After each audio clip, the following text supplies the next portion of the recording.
because they feel that they have no purpose in life. There's no use for them in life. They don't have any gift. They don't have any talent. That's what they think. They're lying to themselves. In fact, the devil's lying to them. Everybody has a talent, has a purpose, has a calling.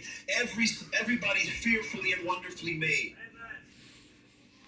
And just as a caveat, and I've said this a few times and I'll say it again, I say it to my church all the time, everybody has three purposes in life. Number one, you have your natural purpose. What is your natural purpose? Hold on. Your natural purpose is this. You were created with a certain body type, and that is your nature. You were designed to be somebody, a male or a female. That's how you were designed. If you were made to be a car, you cannot be a boat. I always use, if you're made to be a bicycle, you cannot be a plane. I would love the bicycle to fly. I wish it could. But the bicycle has a purpose. That's why we have definitions and dictionaries, because the bicycle is defined as a two-wheeled or some kind of thing that you pedal, right? And the moment you put a motor, you call it a motorbike. The moment you take one wheel off, it's now a unicycle. And then you have a three-wheel, and you call it a tricycle. You see, we have definitions, and every definition defines something very specific. And so when you are designed by God to have a certain anatomy, there's nothing you can do about it. You just got to accept it and live with it. I don't know why you were born with a male anatomy. I don't know why you were born with a female anatomy. You might not feel comfortable in your skin. You might look at the other and say the grass is greener on the other side. It's almost like we do this all the time. We're married to one person and say, man, I wish I was married to that person. Then you get that one person and you realize, man, this person is worse than what I am. Might as well go back. Go back to the basics. This is the basic thing. So your purpose, first purpose, all of our purpose is our natural calling. It doesn't matter how hard you try. You can't go against nature. You can't go against the law of gravity on the earth unless you have a spacesuit or something that lifts you up, and now you're adding a different principle. But if you're born in a male anatomy, that's just who you are. You have sperm that was given to you. That's a gift. You know, your uterus as a woman is a gift. I don't know why you have a uterus and I don't. But I'm not going to be jealous of you now. Maybe I wish I could bear a child, and I could try to bear a child. I could change my body and adapt myself. But everybody that's tried to do that, it doesn't work. It doesn't work because I was built with certain hormones. I was built to think a certain way. I was built to act a certain way. And no matter how hard I try, I'm going to be missing out, and I'm going to be rejecting the very gift that God has given me as a man, which is to release my seed. That's just what I have.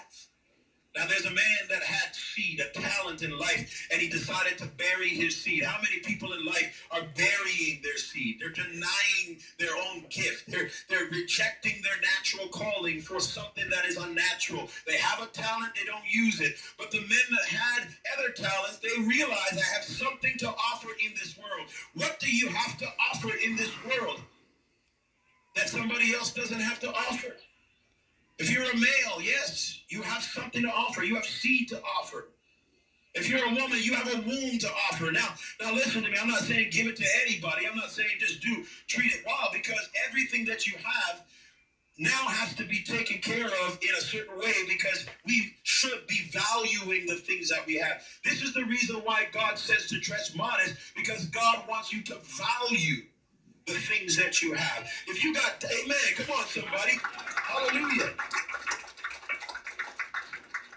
If you got diamonds, you don't throw it in the trash bin, because you value your diamonds. If you have gold or you have something precious, you have money, you don't just splurge your money and throw it up in the air. You don't do that, because your money is valuable. You don't destroy your house and let mud run all through the house, because you value your house. You take care of your car, you wash it, you change the oil, you put gas in it, because you value the things you have. In fact, we value our kids, therefore we don't abuse them. We value our friends, therefore we remember their birthdays. We value our parents, that's why we take care of them when they get old. This is how we show value. We we treat it with respect. We should value our bodies, not parade our bodies around and walk around half naked as if everybody should just be having sex with us, because that's not someone who values themselves. That's somebody that devalues themselves. That's somebody that doesn't know the worth that they have, that what their body parts are supposed to do. We ought to value ourselves. And so when we understand our natural calling, we have something to offer into this world. Whether you're a male or female, this is what you're doing natural. You could be a husband or a wife. This is natural. You could be a father or a mother. This is the natural calling. You don't have to think too hard. So if you don't know whether you're a preacher or a pastor or whatever you are, just ask yourself, are you a woman? Then be one. Are you a man? Then be one. Be the best father you are. Be the best mother you are. Be the best wife you could be. Be the best husband. And this goes into the second purpose. How many people here are born again believers? Believers in Jesus Christ. The purpose you have is your general calling, your general purpose. You know what your general purpose as a Christian is? It's to be a Christian. Very simple. You don't have to think too hard about being a man. You know what your man does. You smell like a man, look like a man, you muzzle like a man. I mean, do your research on what a man is. Go on Google. Now, you got to be careful now when you go on Google what a man is. But the funny thing is, no, it's true. It's true. But transgenders seem to know what a man is. Lesbians seem to know what a man is because they end up dressing like men.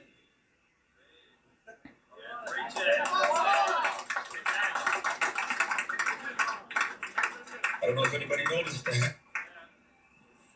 They cut their hair like men. They dress with underwear like men. Because they know.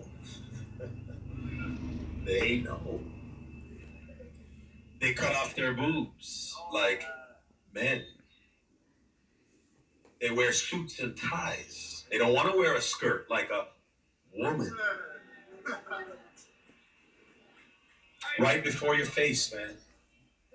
The truth is spoken, not even from the Bible. They're speaking the truth right in front of your eyes. It's not me. I don't know why a transgender woman would dress like a man and a transgender man would dress like a woman, unless there is a womanly look and a masculine look. I didn't say it. They're doing it.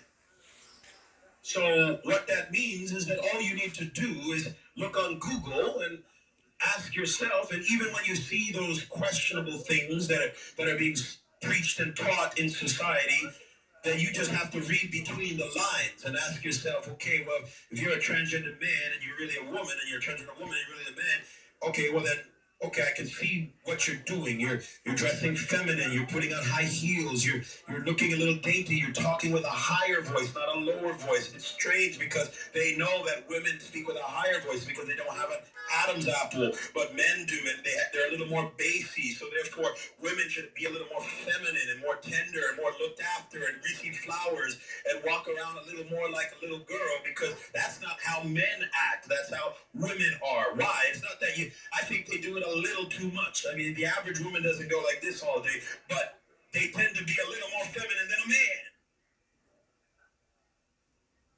So the world testifies on what a man and a woman is, and it's not even discriminatory. They're doing